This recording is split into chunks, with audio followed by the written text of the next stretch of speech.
Communism is when Freemason. Okay, I think you're missing the point, my dude. They've always used these societies to infiltrate nations. They didn't have that in Russia, so they had to infiltrate through the radicals. So for those of you who didn't catch the comment in the first video, that was a person saying that Russia has never had Freemasonry, and somehow that ties into communism. So Commie Trucker made his video about that comment, and then the original commenter stitched that video.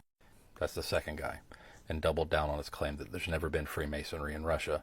That's why radicals had to import communism into Russia. Honestly, that's a new one even for me. A Freemason. So I'm not debating the pros or cons of communism in this video. But if you're going to make the claim that Russia has never had Freemasons, somebody should probably tell the Russians and the Freemasons. Because there's been Freemasons in Russia since the 1700s. So Freemasonry was first introduced to Russia through foreign officers in service to Russia.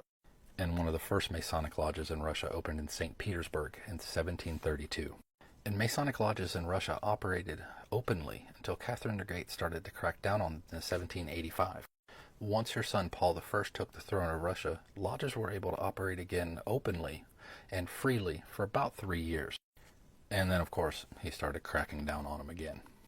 Lodges later thrived under Alexander I. There's rumor that Alexander I may have been initiated into Freemasonry, but there's no actual evidence for that. The first Grand Lodge in Russia was opened up in 1815. Alexander would later outlaw Freemasonry and other style clubs in 1822. But Freemasonry experienced a revival after the first Russian Revolution, until Lenin's party closed all of the lodges in 1917.